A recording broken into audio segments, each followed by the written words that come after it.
FSF PopCast live show. Well, hello and howdy, kids and cadets. Welcome to the FSF PopCast live show. Ben and I are here. We are the nerds creating this nerdery for you nerds, and we hope that you are going to hang out in said nerdery for a while. We got a couple cool things we want to talk about tonight, and really excited about Andor season 2 trailer dropped today, and I, for one, I got the vapors. That's a way to put it. Sure. Yeah, I'm very, very, very excited about this trailer. I have been looking forward to season 2. Andor was one of my favorite shows. Rogue One was one of my favorite movies out of the Star Wars. It's the best thing, in my opinion, that Lucasfilm has done since the Disney takeover. And it's just, anyway, we're going to talk about that in just a couple minutes here. We also have the vapors. So you're gassy. Yeah, that tracks. I did have some chili. Anyway, thank God they have not invented smell-o-vision yet. Oh, wouldn't that be fun though? Because fine folks of the internet, I am here in the great mitten state of Michigan. Looks a lot like this. Ben is way up in Alaska right now, and it would be fun to be able to share some of that discontent and discomfort with him if I did have the said gassy vapors, as John so alluded. Somebody needs to start working on smell-o-vision. No, they don't. No, they don't. You would never want to watch Star Wars. Trash compactor scene. Okay, you got me there. You got me there. Or and how about just any time Chewbacca's in frame? You want that Wookiee musk just permeating the air? When he gets wet. You know it's going to smell like wet dog everywhere. Yeah, maybe let's not create smell-o-vision, please. Just yet. I mean, it's be beneficial for the shenanigans of one friend passing said cup of cheese to other friend. But yeah. No. Tauntauns smell bad on the outside, and then you cut them open. Oh God. Yeah, that scene from Empire might not be watchable. We finally understand what Han meant, though, and I thought they smelled bad on the outside. I'm really curious what would be the worst smell-o-vision scene from Return. Ooh. Oh, well, Jabba. Duh. Literally Jabba in the Rancor. I don't know why that didn't immediately click. Well, especially when Jabba dies, because then, things die. They get rid of things. I mean, he does kind of he off-gasses a little bit after he's dead. Well, yeah, especially that was a great impersonation. That'll track well. Yeah, you gotta add more tongue to it. Just it was a conscious decision to not add more tongue to that impersonation. No, Tim, everyone wants more tongue. No, never mind. I'm leave that one alone. Okay, so we're off to a great start. Roaring start tonight. Ben and I have been left unattended. This is not our fault. But we are going to try and get through our live show tonight to talk, like we said, talk about Andor season 2 trailer and, of course, Captain America Brave New World. So I'm pretty excited about both of those. But before we jump into the topics, we do have to say thank you not only to you, our viewers, but the companies that help us make this show possible by their support. That, of course, is Bones Coffee Company. And you can get a discount if you go to their website and use the code FSF PopCast. You get 10% off your order. Idea Farm used to be TCTs, where fandom meets fashion, and they just changed their name, but they're still the same cool company. And if you go there and use code FSF15, you'll get 15% off your order there. And of course, Eddie AI, because Eddie helps us make our shorts, our reels, all those type of things. Now, as we say every week, we want to remind you guys, it is not a generative AI. We don't use generative AI, but this is something that it helps. It's used as a tool to help you work with the things that you have already produced, the things that you have already made. So that's why we use Eddie AI. And then, of course, the one, the only, the lightsaber that's better than a stick, Level Up Sabers. And so go check them out. If you click the link there, my battery's dead, but I have mine here. I got to charge my battery. I had something that's not as good, but still usable. It's a stick. It's a stick. I have a stick. I can guarantee without any shadow of a doubt that Level Up Sabers is significantly better. But I love the handle on that thing. It's beautiful. And then the attention to detail on this stick. But look how smooth that stick is. Look how smooth it is a surprisingly smooth piece of bamboo. Would you count bamboo as a stick? Because it's technically not. I mean, if it's stick shaped, we're going to count it as a stick. If not stick, why stick shaped? Oh, that goes into way more things then. We'll talk about that later as well. No, we won't. John said, you got to add more tongue, and everyone wants more tongue, soon to appear on merch from the FSF PopCast. Mm-hmm. Got to add more tongue with the stick. That's the only way to... What? Everyone's happy with tongue on the stick. Anyway, friendly. And on that note, we do want to take a moment to remind you that so in the show notes down below, not only do we have links for each one of our show sponsors, but you have the opportunity to sign up for free movie codes, free merch from us. It says win free loot. You click that button, you give us your name and email address. We enter you into the drawings that we hold every month. And you're not only entered into this month's drawing, you're entered into every drawing move forward. So you have opportunity to win multiple times. We have people that have won multiple things from us. And so what is on the docket for tonight? Well, tonight we're showing you the movie called Cleaner. From the director of Casino Royale, don't miss Daisy Ridley, Clive Owen, and Taz Skylar in the action-packed thriller Cleaner. When a former soldier gets caught in a deadly hostage situation, she is forced to engage in her old ways engage in her old ways in order to save the lives of all involved. Full of twists, turns, and death-defying stunts, Cleaner is in theaters February 21st. You can get your tickets now at Fandango, and this is playing at every major theater. So we even have a couple of tickets, a couple codes for this. So yeah, we have some Fandango codes that we're going to be giving away. So if you haven't had a chance to sign up yet and you think this movie's kind of cool and you want to check it out, here's your opportunity. We'll be giving those away. Well, let's see, today's the 24th. End of the month is coming up right around the corner. So sign up as soon as possible. Click the link that says win free loot. So John is pushing envelopes and says nobody likes getting splinters in any part of their anatomy, friends. Well, some people might, but I'm not qualified to speak on their behalf, though. We're going to go with nobody wants splinters. You see, that's where the miscommunication part starts. You see, when I say stick, what I really mean...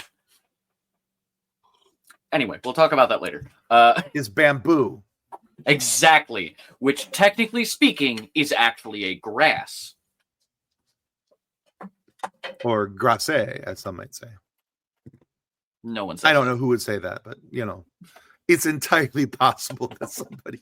They don't. They don't. They don't. And maybe, maybe it'll catch on. I think that's just you. Well, in the ever going search to try and get something stupid that you've said to go viral, that's just, you keep throwing things up against the wall, see if one of them will stick. Speaking of up against the wall, I just found this random card, like literally up against the wall behind me. Never seen it before. No idea how it got here. Aww. It just says, all small terrors pass. Don't give up. And it's a little bug stuck on their back. Either stuck on their back or doing crunches. I like to think he's trying to better himself, so he's doing stomach crunches. Yeah. Although I just think that's funny. Most insects' thoraxes are pretty well ripped already, so I was gonna make a joke. I'm family friendly. It's gonna be that kind of night. My advice for the week: always save before closing your project. Right? Really, John? You had to bring that up? Really? Okay. So, story time.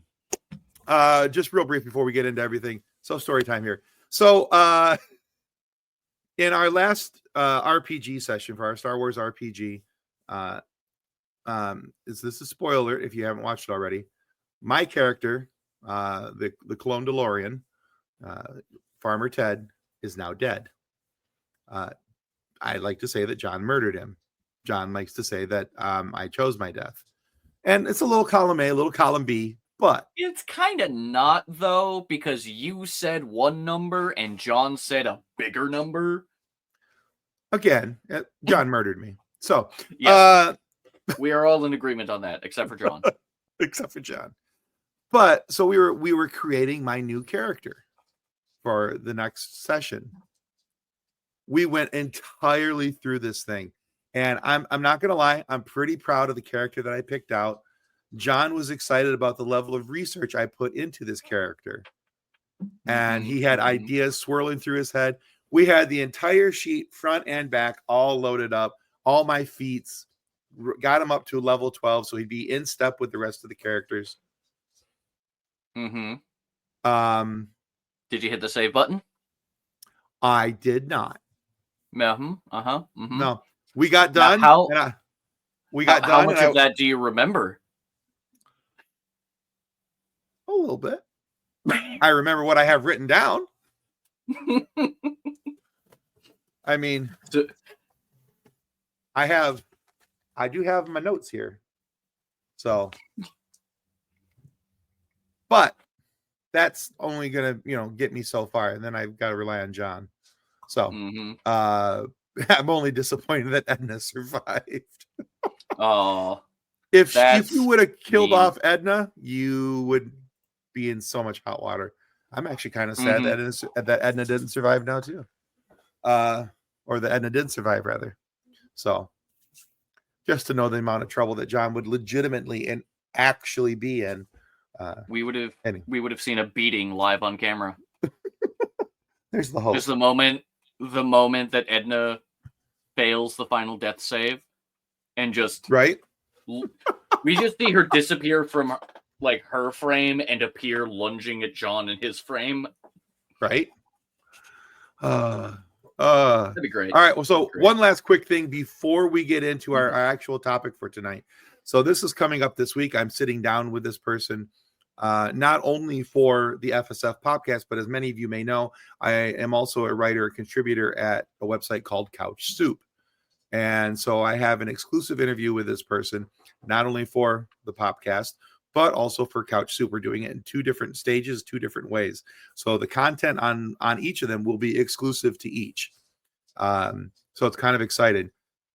I don't know how many of you guys know this, but I love to play Helldivers 2. It's a great video game, especially if you are a fan of like Starship Troopers type stuff, and you like, you thought that was really cool. You like the movie Tremors. You like killing bugs and worms and all that stuff. Ta-da! And then there's robots and there's alien zombie type things called the Illuminate and all these other things.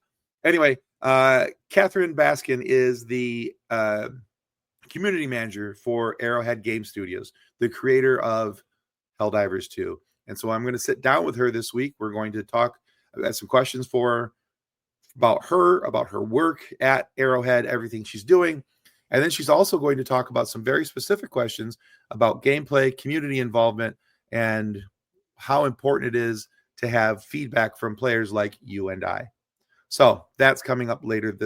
That'll be coming next week, actually, for both Couch Soup and the FSF PopCast. So pretty excited about that.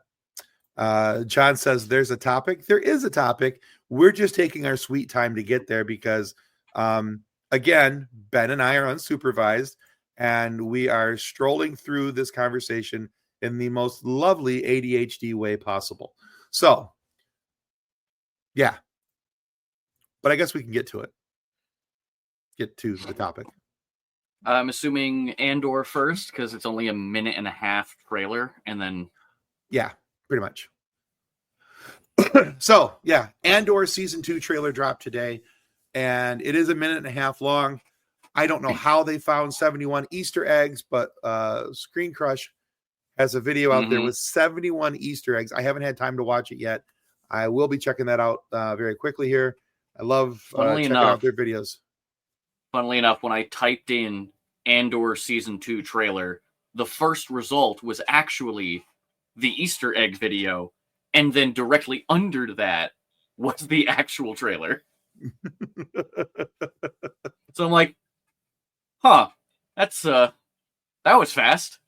Didn't it literally come out like an hour ago or something like that? Or like, it was earlier this morning, but yeah, all the same. Yeah, it was this morning, but all the same, they churn those things out so fast. It's impressive, which I think that is as big of an outfit as they are. I've never asked Ryan this, but I'm assuming that they probably get access to some of these things early, and they're just not allowed to, promote it or show anything until Disney releases their stuff. Because we've had opportunity like that with a few different things where we've had early access to something, but we could not talk about it before this date, and so we had to hold up to it before that. But yeah, so a couple things right off the bat. Season 2 looks way more colorful. Season 1 was a little drab in the colors, and I think that was intentional. I think that was on purpose. Yeah, Season 1 was dark for the sake of being dark.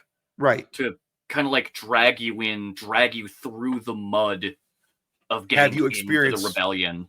Yeah. I think, and part of it was to have you experience and maybe feel like you were feeling what they were feeling. And so I kind of think that's what some of that was. But this trailer is very bright, very lively. Non-typical Star Wars music in the trailer. Yeah. Kind of dig it. It's not bad, but it doesn't feel Star Wars. It feels like they just found music to put into the trailer, as opposed to what they normally do, where it's either just suspenseful, dramatic vibe music, or straight up just Star Wars. All right, music selection didn't fit for John. I get that. But here's what I am going to be interested to see. How many... Okay, so there's a difference between it not fitting and, having a hissy fit over it. Because Acolyte, I think it was episode 2, had a non-standard closing music. Kind of like this was a non-standard music for Star Wars. And everybody who was already losing their mind over any detail that they could find to lose their mind about over the Acolyte, like lost their pants over this and could not believe that there was non-standard Star Wars music being played. So how many of those people are now going to be okay with this? I mean, I'm going to put it very bluntly. The main character is not a woman. They are still a person of color. But I think that'll be enough for the Star Wars fans to, hand wave and be like, but this is fine. Yeah, you're not wrong. I don't think you're wrong. Let me correct myself. The Star Wars fans will not have a problem with it. The fandom menace will have an issue. There we go. Much better, gooder. Yeah. Let me before I actually pissed off the legitimate Star Wars fans. Exactly. Yeah, I mean, I don't have a problem with, like we've always said here, like what you like, love what you love, dislike what you dislike. We're all cool with all of that. So, I mean, if you watch this trailer and you're like, man, I really like the trailer, didn't really care for the music, like John said the music didn't fit for him. That's completely understandable. It's different strokes, different folks type of thing. I didn't really like the music until like the third time I watched the trailer. And then, because I spent the first 2 times really not paying attention that much to the music, and I was really watching, and I thought Captain Rex was in this trailer for a hot minute. Yeah, there were a couple. That bald trooper, and I'm like, I paused it, had to blow up the screen, and it wasn't, because I was watching it on my phone. look at how many people made the claims of like Rex is going to be an Obi-Wan because there was that one clip in the trailer of the dude that was bald. Yeah. I think that's just Disney baiting us, just being like, "Oh, you want your Rex?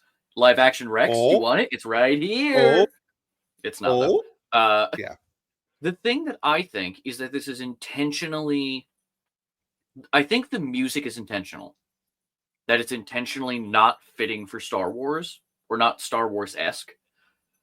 Because look at the rest of the trailer. There's a whole bunch of points where people, I don't want to say seem to be in disguise, but the rebellious people, Mon Mothma, Andor, they're in kind of a getup. Like they're at the ball or doing some kind of political thing. I think the intent is that this is going to be more of like an undercover show. And then you will still obviously have the bits and pieces of random action, like this scene right here. I don't know if he's in a ship fighting currently. I don't know if he's like in some kind of pod or whatever. Is this a TIE fighter? No, that's not the insides of a TIE. I think he's inside of a TIE fighter. There's a different TIE fighter that's shown in the trailer towards the end. Oh, yeah. You're right. So I think he's in that. That'd be my guess. John goes on to say the song in The Acolyte was original to the show. The Revolution Starts Now is by Steve Earle from 2004.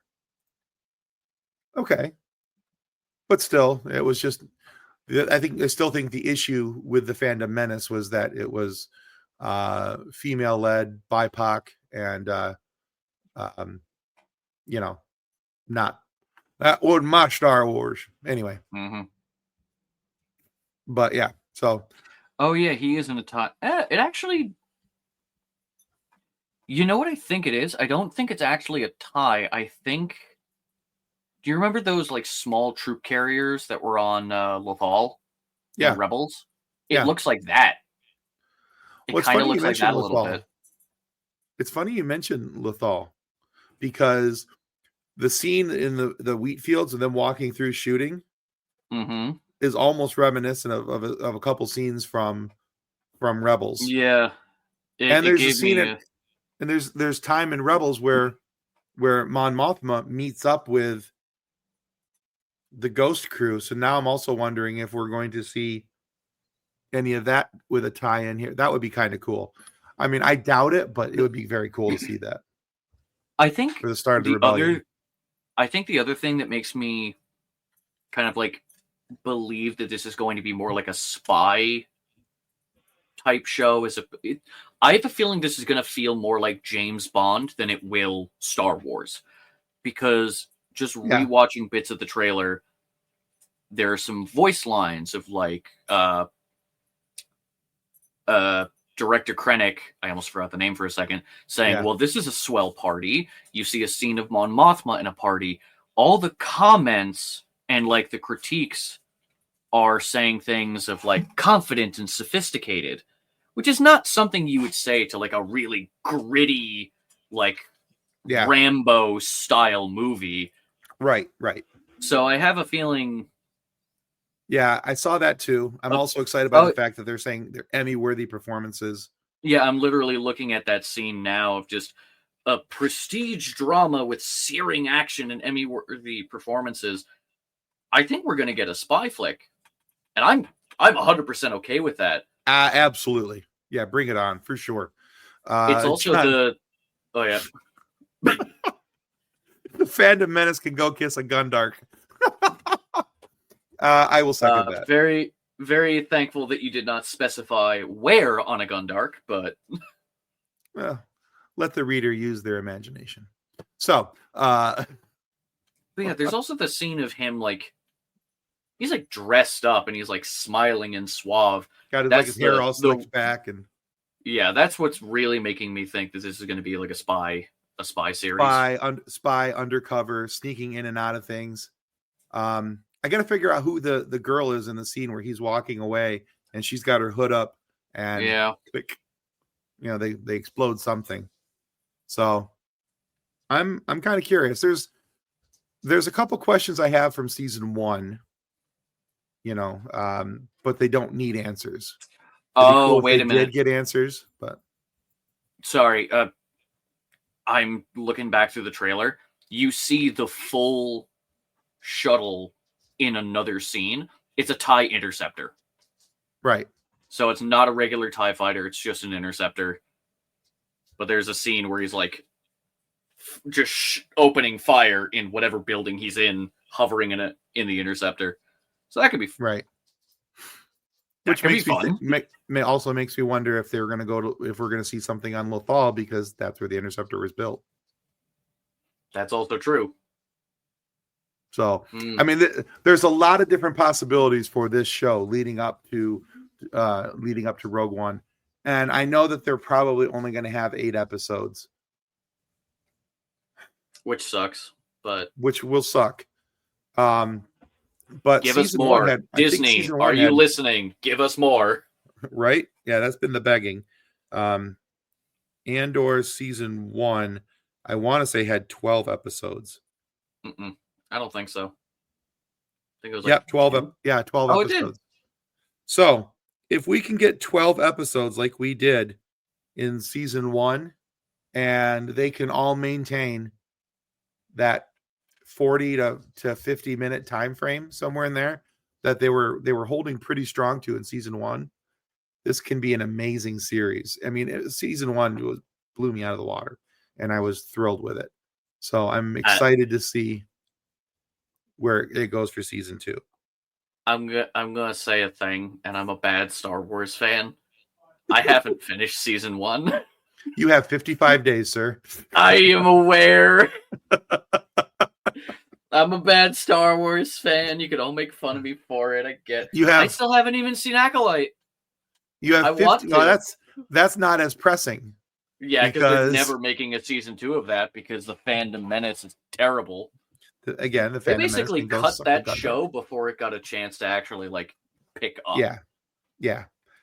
I think there's a possibility that they could do other things in the High Republic era that will tie to the Acolyte, but we may not necessarily get the Acolyte again. Honestly, I would love what's the word I'm looking for? Almost like a slice of life type show of a bunch of Padawans just going through Jedi training. Obviously there will be drama, there will be fighting, and there will be theatrical everything. But I would love just watching a show about the everyday life of a Padawan going basically through their equivalent of high school. So you want the Office, imagine, but at the Jedi Temple. No. I want Boy Meets World. I want Boy Meets World with a Star Wars coating over it. Okay. That would be fantastic. John says Andor is a really slow burn. It did take a bit to keep me interested. There were a couple episodes that I felt like we slogged through, but again, and I say this with a lot of shows where we're undefined characters and things, where it's new places, new faces, new spaces, and so it takes a little more storytelling to help define the things that we're seeing and that are going on.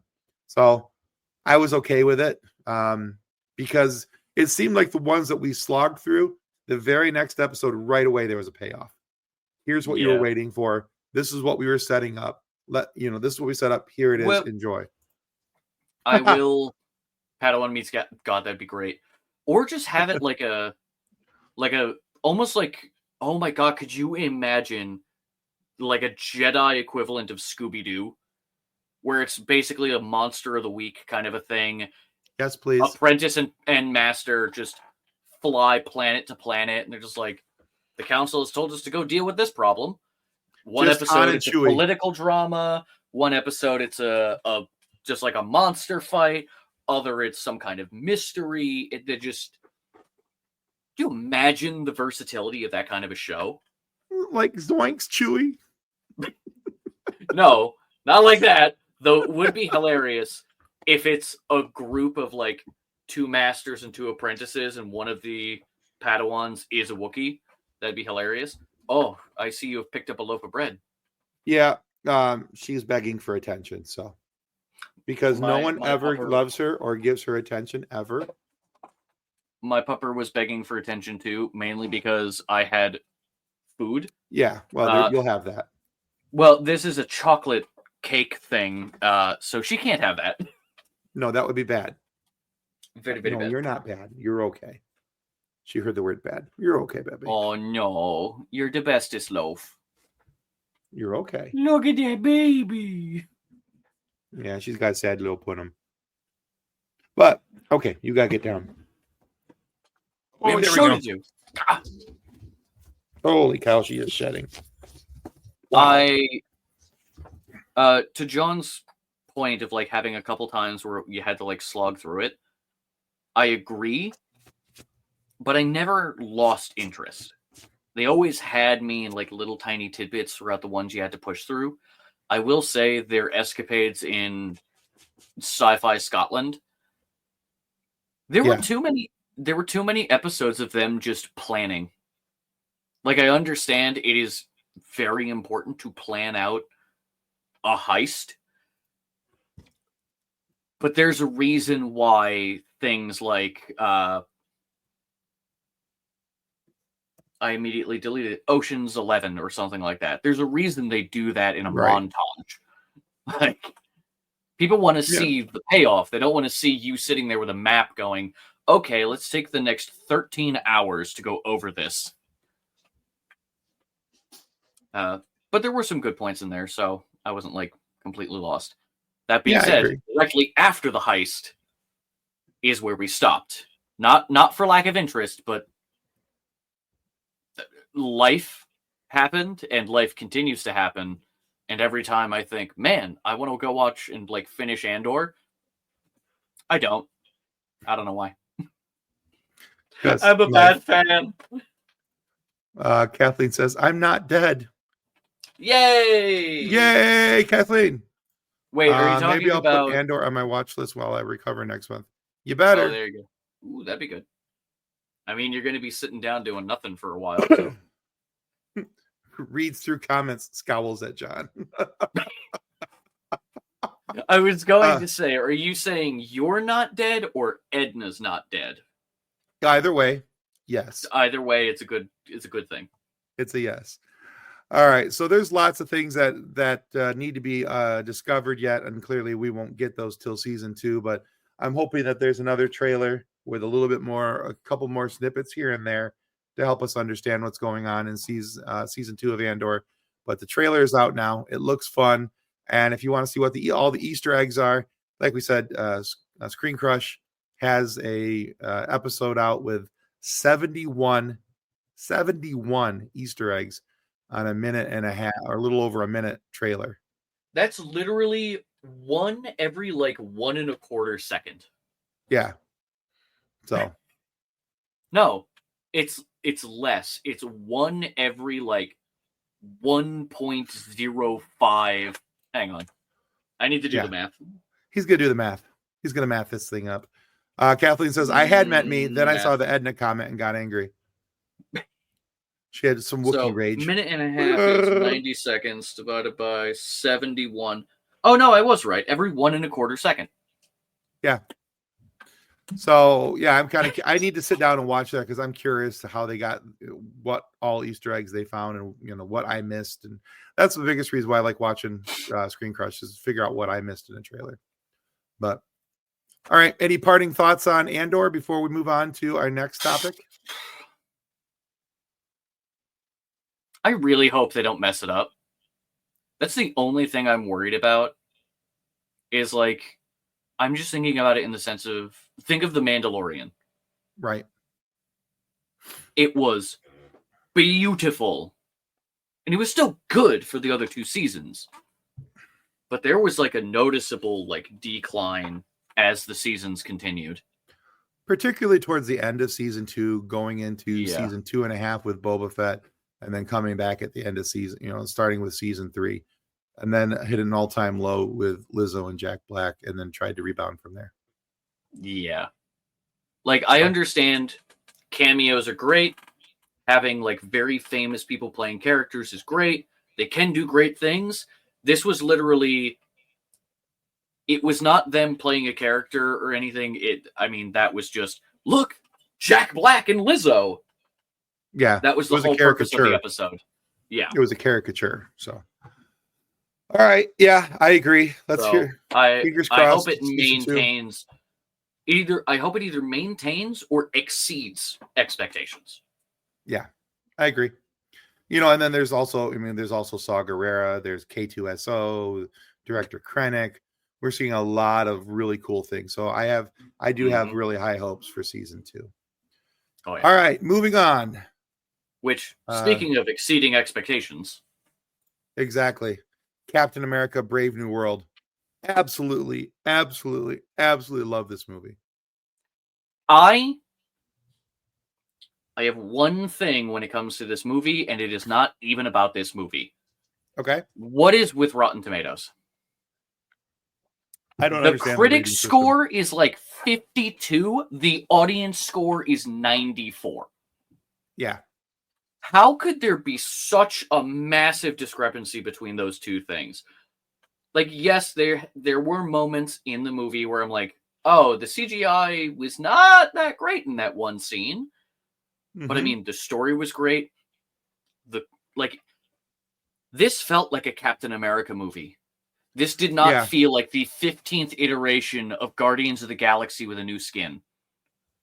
Because that's what most of recent Marvel has been to me, is just every single piece of dialogue needs to be a one-liner, everything needs to be a quip, everything needs to be a joke, especially with characters that don't normally joke or have bits. Like, that's what Marvel has been recently. Yeah. And it was already doing that before, it was already doing that, leading into Infinity War, and then obviously all the way through Endgame. But, I mean, Brave New World, it reminded me of Winter Soldier. Yeah. Like, the quality, at least. Oh, I agree. And the tone. Yeah. Yeah, I agree. And I think one of the nicest things about this, and I know that Anthony Mackie took some flack because the people were like, oh, he's not going to be a good Captain America, and he's not going to be this. He's, and I always love it when people say that before they see the movie because they haven't given it a chance yet. But one of the things that Marvel's version of the fandom menace. I think that one of the things I liked most about Anthony Mackie's portrayal of Sam Wilson as Captain America is that he was relatable. He was, the line in the movie uttered by the Winter Soldier is absolutely perfect. You give something for people to aspire to be. He's realistic. He's an everyday guy. He doesn't have the super soldier serum. He's, when he's out there to fight and up against these, the Red Hulk, he's doing it alone. He's doing it by himself. He's doing it without, super soldier serum, putting his life on the line. Vibranium wings definitely help. But in the same way as a vibranium shield helped. Right. But for that sure. Was the thing, but still. Yeah, that was the thing that honestly, I thought it was going to be a different dialogue. I loved that scene. I loved what Bucky said. I really thought he was going to... Dr. Erskine says to Steve in the first Captain America movie, not a perfect soldier, but a good man. Right. That is Sam Wilson, which is why he's such a good Cap. Exactly. Which, yeah, I don't want to, all the people that I have seen that have a problem with Sam Wilson as Captain America, they have a problem with the fact that he's not Steve Rogers. Whether it be by how they act, or in most cases that I've seen, especially online, usually just comes down to this. Skin tone, absolutely. But when you actually look at the character, I mean, he is just as much, if not more, Captain America than Steve Rogers. Steve Rogers really could have done it all day. Sam doesn't have that. No. When Sam goes down and stands back up, he is a normal guy. And he's doing all of that. Exactly. Yeah. John says, why squishy human fighting Red Hulk and Leader? Why no Hulk smash? And Kathleen asked the very important question, does he also have America's ass? I mean, there were a couple scenes where you're like, I mean, nobody has the Dorito figure of Chris Evans as Steve Rogers, but I mean, hey, Anthony Mackie's a good-looking man. I'm comfortable enough to say that. He's a handsome feller. Let's see. Also, she says, why Red Hulk old man? Because Harrison Ford's an amazing actor, and he absolutely did not phone this in. He did a very, very good job in this movie. My only complaint about the Red Hulk was that there wasn't enough of him. No, I'm actually very happy about that. Really? Okay. Because when people were talking about all the reshoots that they've had to do, which, by the way, the amount of reshoots that needed to be done for Brave New World, most of them at Anthony Mackie's request, they had effectively an entire other movie with that many reshoots. Yeah, I did hear that. Red Hulk was supposed to be a much more prominent character, and the fight between Red Hulk and Cap was supposed to be significantly longer, and Sam was supposed to take way more hits. And they cut it to basically nothing because they went, this is a regular guy.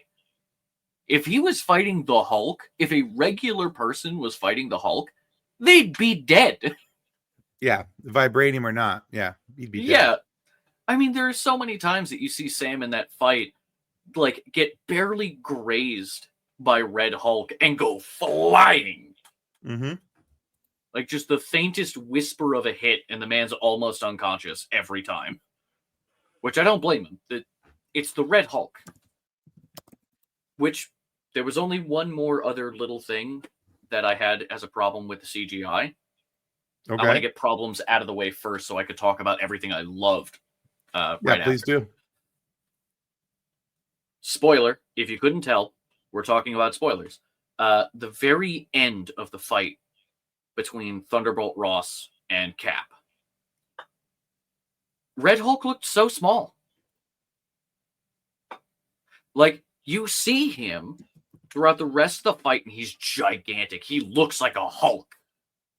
And then at that very last scene, the CGI just didn't add up to me. I think it's because it was a scene that happened at a different point in the movie that they just edited the background and moved it to the end. But, I mean, Sam looked out of place amongst the rubble, like he kind of just got photoshopped in. But Red Hulk was tiny, comparatively to, like, a Hulk.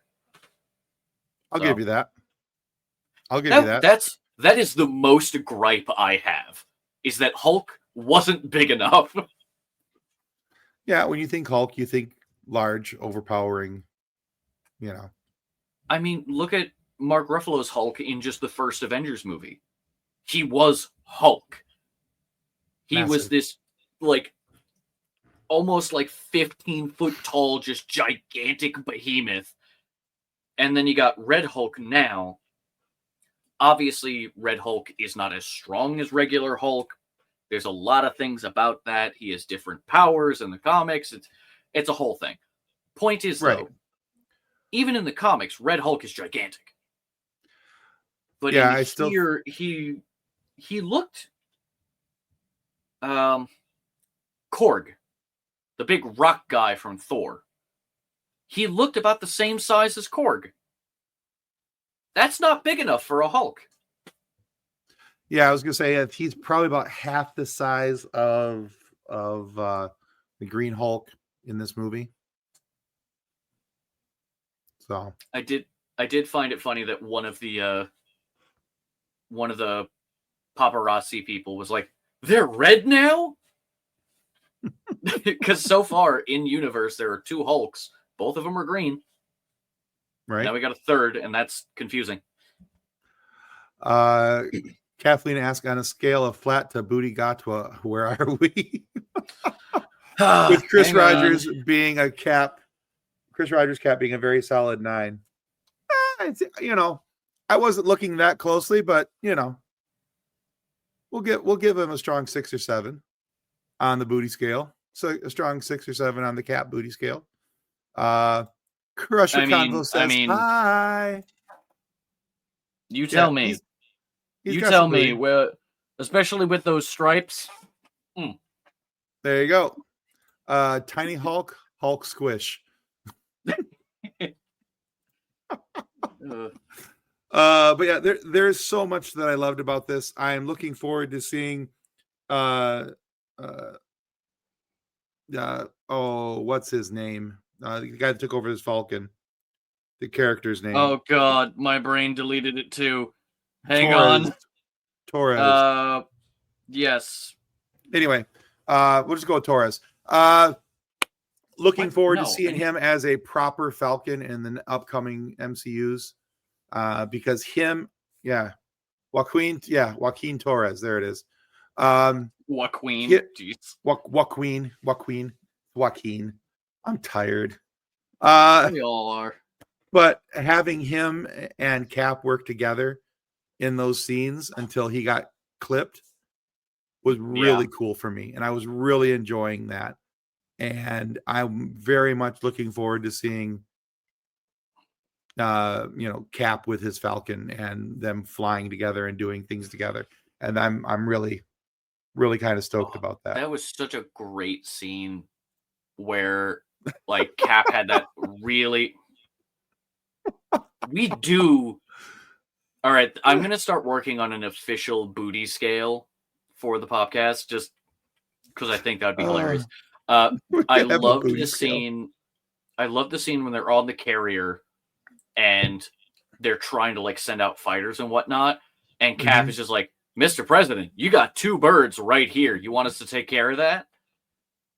And then he got the all clear. And I'm like, yeah. Yeah. It was so much fun. That whole thing. Ben gets me. That whole interaction around Celestial Island, everything that was happening, I thought that was fantastic. Yeah, sorry. Go on. Go, please. Go ahead. I cut you off.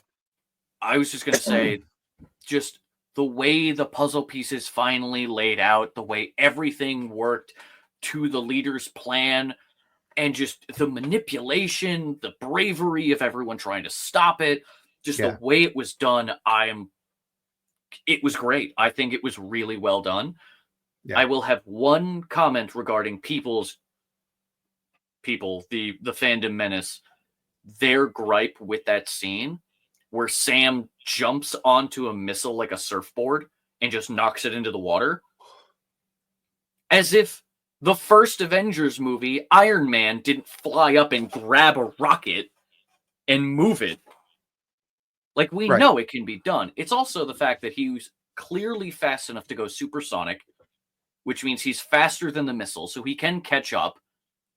And Hi, I was in the Army for 10 years. I don't know specifically how missiles work, but I know a decent enough... I could get a decent enough guess. If you have anything that is flying and you drop something on its head as it's in motion, it will mess up its flight pattern. So if you just bump onto a missile's like front as it's going, it could potentially correct itself, but for the most part, it's probably going to crash and not at its intended target. Okay. We got a few comments here I'm going to try and catch up with. Jesse said, I've lost interest in the Marvel movies because there has been a lot. Understood and fair. Even the shows kind of over it. I wholeheartedly agree. I have not cared about Marvel since Endgame. There have been a couple points. What's up? I said it's been hard to. Yeah, I mean, the big bad guy was done. That's it. They won. The day is over. Yeah. And it's just so, like, the only Marvel movies I cared to watch were No Way Home and then Cap. Those were the only ones I was actually interested in seeing. Yeah. So she says there that too much content, it just doesn't matter anymore. John says lack of cohesive direction since Endgame. Exactly. Mhm. Endgame should have been the end. It was in the title. So my only. But this is the biggest money maker Disney has ever had. You think they're gonna end it? Between this and Star Wars, they're going to pump out anything and everything they can. So here's what I will say. Regardless of quality. Right. And up to this point, since Endgame, there has been a lot of also rans. Whether it was the Marvel miniseries or if it was the movies. Since Endgame, the only shows that I've cared about were Falcon and the Winter Soldier. I thought that was pretty well done. I had some moments where I was still kind of like, you know, and you know, and then I saw a couple of the movies, but they all seemed like they were going this way and that way, and nothing seemed to make sense. And it was just, and of course Loki, and I really enjoyed Loki. Yeah, but the fact that Eternals came out in 2020, and now it's 5 years later, and we are finally seeing a movie getting that some acknowledges its existence. Yeah. We've been waiting for 5 years for them to mention this island. Well, we've been waiting for longer than that for the Incredible Hulk movie to be treated like it was canon. And the fact that they did both of these in the same event, like we had one line, we had a single line from Avengers 1 where Banner says, "I kind of broke Harlem." And then a single line from She-Hulk where, again, he says, "I was a totally different person back then," which is another joke to recasting, which I thought they did wonderful in Brave New World, where they met up. It's like getting used to the new look. It's like, oh, yeah, I had to shave. It's as if that's the reason why he suddenly looks like Harrison Ford. Right. I had to shave to win the election. Yeah. Which I'm trying to remember the actual person, the original Ross's name. Wasn't it William Hurt? Yeah, but I know he passed away. Yeah. So obviously they were going to have to recast. They had to recast him using the character. Yeah, exactly. But I think this does.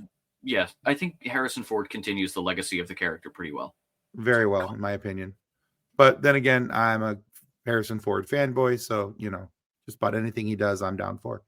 Kathleen says the shows have more spark for me. She-Hulk, Loki, and I'm excited more about Daredevil. I'm very excited about Daredevil. Loved She-Hulk. Born Again. We need it. Yeah, I thought She-Hulk was a lot of fun. Loki was amazing. Of course, there was Deadpool 3. And Deadpool 3, yeah.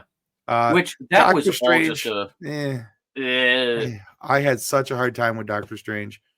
That movie, how the use of America Chavez was just, and then there was everything else, making Wanda the bad guy, making Strange, despite being very clearly wrong, making him seem like a good dude. Just very, yeah. I had a very, very hard time with it. The thing that annoyed me about Doctor Strange 2 was the fact that they set up the plot for a second movie at the end of the first one, and then somehow hand-waved that entire plot line as if it's done. Yeah, they just moved past it. And yeah, Jesse, you should absolutely finish Loki. Yeah. Ki Hu Kwan is just amazing in that. He's much fun. So much fun as Obi. Tim probably liked Kingdom of the Crystal Skull just because of Harrison Ford. Actually, I enjoyed Kingdom of the Crystal Skull until right up to the very end, where they were like, and here's the aliens to suck out our brains to take us away. Then I was like, yeah, this is dumb. This is stupid. That was dumb. Not Shia LaBeouf swinging through the jungle with a bunch of monkeys. There were other issues. We're not going to address those things. Like, there's a lot of issues that I think you're a little biased, my friend. Oh, no. We've actually addressed these issues in a previous live show where we talked about the problems of the show, of that movie. Number one, the refrigerator saving Indy. That would have never happened. He would have been a melted chihuahua inside of that thing. The ants carrying away a person and eating them. the swinging through the branches, the speaking of branches, the tiny little branches supporting that big people mover truck, and just letting it, and yes, I am a bit of a Harrison Hottie Pants fanboy. Thank you very much. So I said ish. They added a Xena statue, so that gave me lots of brownie points, and Patrick was back for 2 secs. Yeah, that's also true. The fact that, actually, that brings up a lot of questions. Right there. I did like the chemistry between Shia and Harrison. I thought they did really well together on screen. They did fantastic. So there was problems with the movie. It's probably about a 6 or 7 out of 10. It's not all that. It's not the greatest. It's not the worst. We talking about ending, Cap or Crystal Skull? Crystal Skull. Just finishing off. Okay. No, but I just a 6 out of 10 for Cap. No, a little honestly, it was about an 8 out of 10 for me. There's still some things that could have been fixed in this movie. A lot of fun things, a lot of good reasons. There's a lot of reasons to watch this. I love the fact that we're finally tying back to the original Hulk movie, and I love the fact that we finally made the Eternals worth canon. Something. They're finally worth something. And the fact that Betty was back. Yeah. We got to see Betty after like 15 years. Which, she was almost the old lady from the Titanic. It's been 84 years. Let me just say, Liv Taylor, she has to legitimately be an elf. She looks no different in that scene than she did the first scene in Lord of the Rings. Yeah. It's been she is ageless. Years. I'm waiting for, like, on my deathbed, she's going to come out with a movie and look just as stunning. I'm just going to be like, it's not fair! Right? Yeah. But yeah, this is a strong 8 out of 10 for me. I really very much enjoyed this movie. Yeah, honestly, if you're hesitant on watching something out of the MCU right now that's not Deadpool, I honestly give it a chance. This movie is very strongly done. It actually feels like there's direction and there's meaning and purpose behind this movie, not just, hey, we're out to get a cash grab. I feel like they're actually legitimately trying to set something back up. So I'm very, very excited about that. Which, 2 things. So, Ben's New York accent came up. Shut up.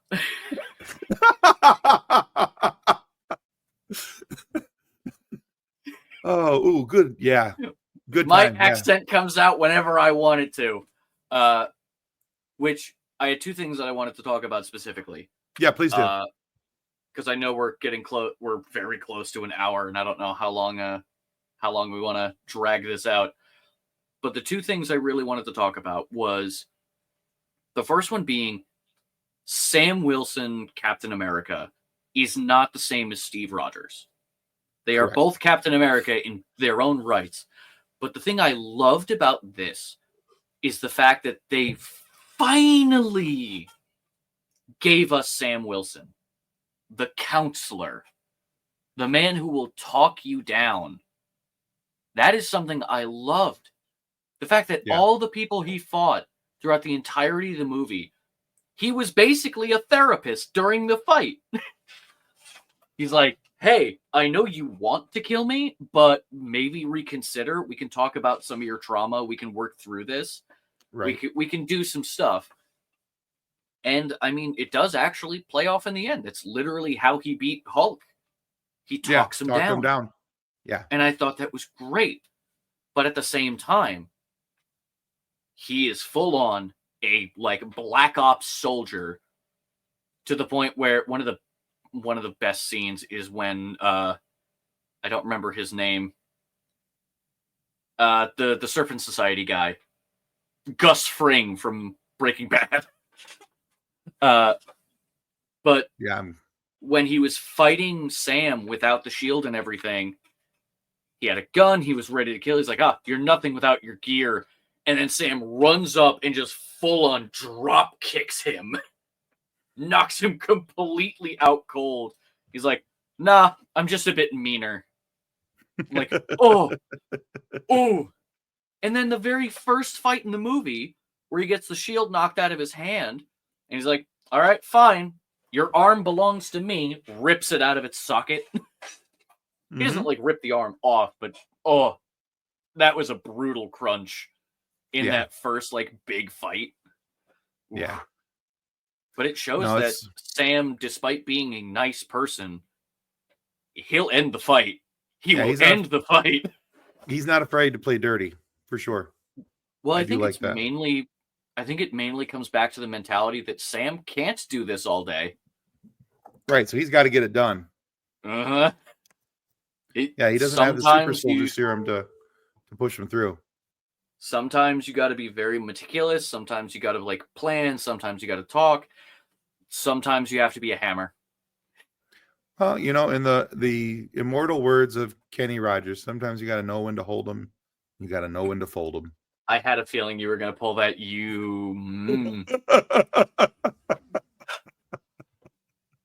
How dare you? Oh, all right. But to my go ahead, please. To my quick second point, because I have a feeling we're going to end soon. This is like the 5th movie in a row that they are establishing the multiverse. The fact that they are establishing the multiverse so many times, can we stop? We know it exists. We know that there's a multiverse. Everyone in Marvel knows it's the multiverse. We don't need another revelation that there's the multiverse. Well, I think the fact that they keep firing people in lead acting roles to yeah. And they're like, oh, well, I guess we'll change. So not Kang? No Kang? Okay. All right. So Secret Wars. Yeah, Secret Wars. We're going to do that one. That one's still cool. Okay. Yeah, maybe we'll do that. Okay. We're going to need to reestablish the multiverse now. Yeah. Okay. I'm pretty sure that's how it went. Once they, so spoiler for the end credit scene. If you have not seen it or have not seen the movie, you've already gotten a bunch of spoilers already. So why are you still here? Please don't leave. Give us more views. You must love me. Which, by the way, like, comment, subscribe. Thank you. But end credit scene. The leader being like, "Oh, you'll never like. You think you're the only superheroes? Wait until the other worlds show you their superheroes or whatever." We've already established through the Marvels. I will call it the X-Men universe, only because they are at Xavier's mansion. You got Hank McCoy, Beast. You have an establishment of they exist, which is great. This is a 2-parter. One, what universes are probably going to come up to fight during the incursions that will lead into Secret Wars? I was really hoping they were going to go with the Beyonders and just picking people out of a hat to fight. I think it's going to be the incursions where another Earth will show up and they're going to have to duke it out for who gets to live, which is, I think, is going to suck. But it could give us Miles Morales. That is literally how that happened in the comics. Miles was on another universe. Incursions happened, and then Miles just was in our universe. Well, the 616 universe. My brain just blanked on the rest of the thought process I was going to have. They also mentioned in the movie of bringing the Avengers back together. Right. New creation of the Avengers. Who do you think is going to be on that team? There's nobody left. Yeah. You got Cap, Falcon. You'll get Spidey. Will we, though? Maybe. Like, we established that he's doing his own Bucky, thing with... because Bucky's going to be on the Thunderbolts. Oh, that actually brings up another weird thing. Congressman Barnes? Yeah, something's got to happen between this movie and the Thunderbolts for Congressman Barnes to be considered, one of the people, like, because Thunderbolts is essentially Suicide Squad for Marvel, and So what's happened to get him to that point? So something has to happen between then and then. So I'm curious. Much questions. Yeah, there's a lot of questions of like who's going to be on. Actually, for those that not watching live, for people watching later on, you tell us your list of who you want in the new Avengers team, led by Sam Wilson, Captain America. Because I have a couple thoughts. I don't know how well it's going to go. What's up, Jay? Jay from Three Geeks. Howdy, howdy, Hello. howdy. I'm just trying to think because there's not a lot of people. They have an okay establishment for the Young Avengers. She's here. Jesse's here. Because I'm just thinking Kamala has set up the beginning of the Young Avengers, or I guess the new champions. Yeah, Young Avengers for sure. We don't have an Avengers lineup.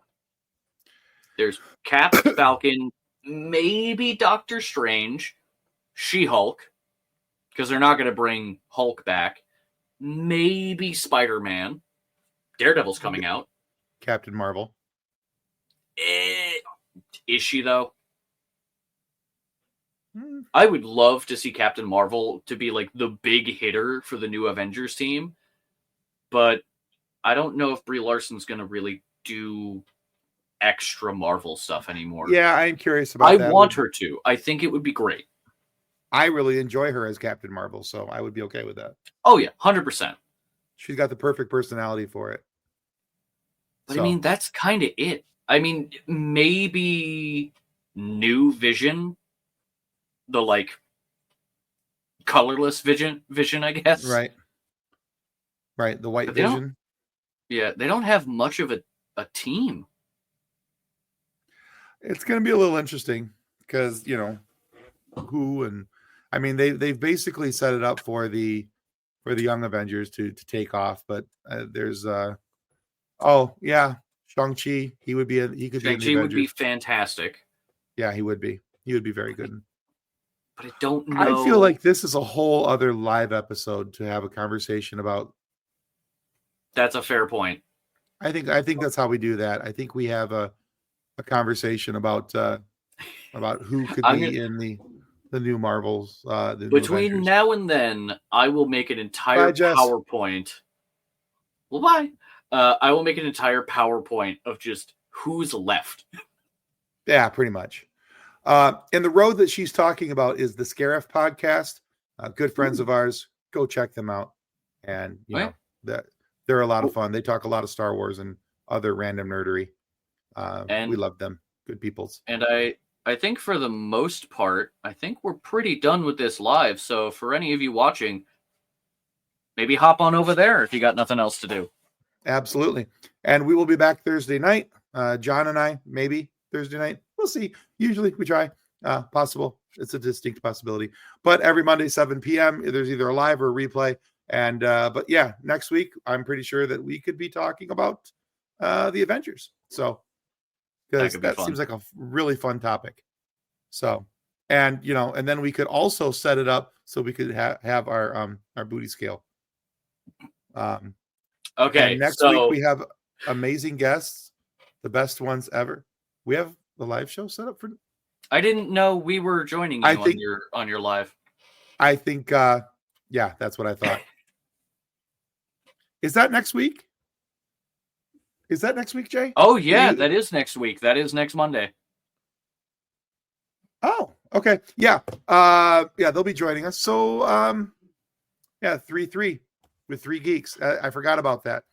So anyway, Jason from the 3 Geeks and 3-3 is next week. Yeah, it's been a long week. Anyway, they're going to be joining us next week. We're going to have some fun with them. They've got some new castmates, and they're still not able to count to the number 3, except for he knows where the 3 is on his keyboard. So, but you're not the only one who forgot. Yay, me! Way to go with my brain. I mean, all right. To be fair, last week was a whole month, and last month was like 5 minutes. So yeah, absolutely time true. is a strange soup. And then also, just as a quick reminder for those of you who are February tried to kill me and I forgot everything. It did try to kill you. I can only count to 4. We can only anyway. As a reminder, this upcoming week I'm sitting down with Catherine Baskin from Arrowhead Game Studios, the creator of Helldivers 2.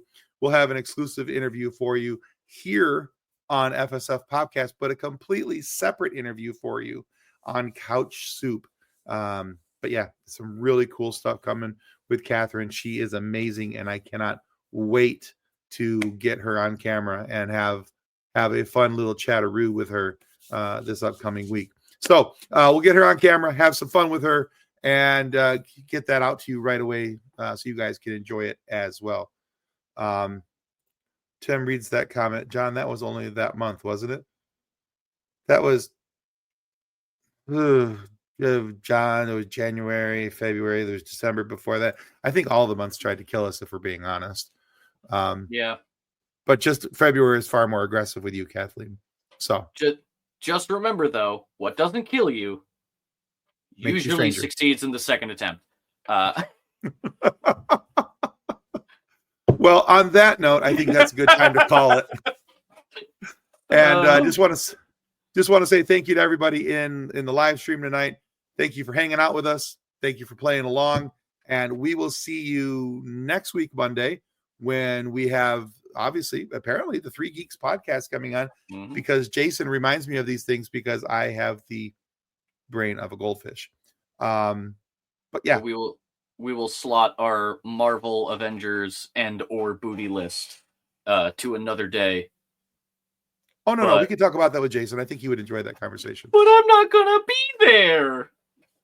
Oh, my wife is catching a flight, so I have to help her. Way to go, Mimi. Way to go. All right. Mimi is not ruining anything. Mimi is perfect. Exactly. Well, kids and cadets, on that note, thank you very much. And may the force continue to be with you as you live long and prosper. Goodbye. Copyright 2025 FSF PopCast. Reference any specific product or entity mentioned on this podcast does not constitute an endorsement or recommendation by FSF PopCast. The views expressed by guests are their own, and their appearance on the program does not imply an endorsement of them or any entity they represent. If you have any questions about this disclaimer, please contact us via email at info@fsfpopcast.com.